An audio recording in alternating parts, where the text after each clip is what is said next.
Batman Countermeasures. Subject, Luke Cage. The former Power Man has skin as strong as steel. This makes him invulnerable to most attacks. While I do believe a strong enough force would be capable of damaging him, I acknowledge that I am not one capable of delivering such a blow. Therefore, I would have to rely on attacking him from the inside out. Various knockout gases and nerve toxins should do the trick, as the man does still need to breathe. Pepper spray or tear gas to his eyes should provide me the opening I need. Subject, Daredevil. From studying the footage I have seen of New York's masked vigilante, it appears that Daredevil relies heavily on his senses. If he could be lured somewhere pre-wired with strobing lights, deafening sounds, and overwhelming smells, I believe that would be enough to disorient him while I take him down. Subject, the Punisher. Frank Castle is just another crazy maniac with guns, but he shouldn't be overestimated. Take away the guns and he is still a gifted fighter, and not afraid to fight dirty. The trick to taking down the Punisher would be fighting dirtier. Batman Countermeasures. Subject, Wolverine. Getting my hands on some adamantium proved quite difficult as it's from another universe, but I did manage to get some, and my tests have proven it to be quite ferrous. Should I need to take down Wolverine, hand-to-hand combat would suffice, provided I keep out of reach of his claws. Perhaps I could entice him into one of his berserker rages so he would think less and strike more, so I can lure him into the trap set. An extremely powerful electromagnet, once turned on, will hold Wolverine in place until it is turned off. Subject, Deadpool. From what I understand of the man called Deadpool, there's a chance I could be able to just pay him off if need be. But if that won't do and he needs to be taken down permanently, I'm not sure what would actually stop him. I believe drowning would be the best option.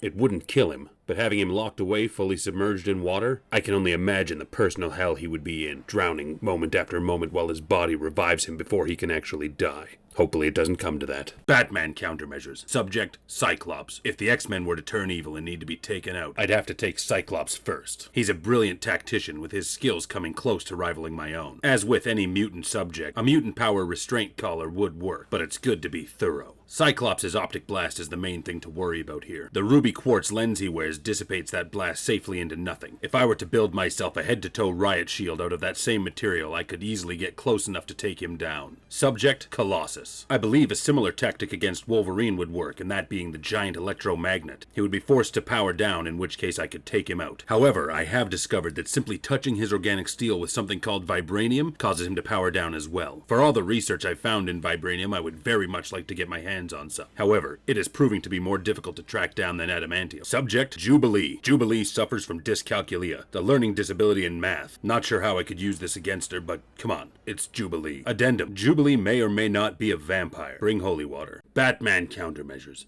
Subject, the amazing Spider-Man. Spider-Man has been gifted with some truly astonishing abilities. Should he turn evil, it is imperative that there are plans to take him down. Ordinarily, Spider-Man could be coerced by threatening any of the people he knows in his other life as Peter Parker. But if he has gone rogue for any reason, it's safe to assume he doesn't care about them any longer.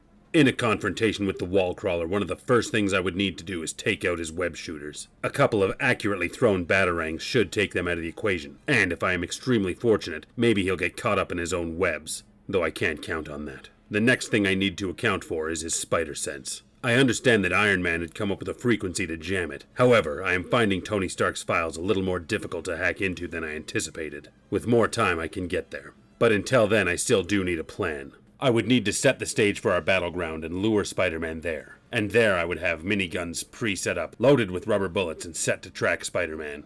8 miniguns seems more fitting for this opponent.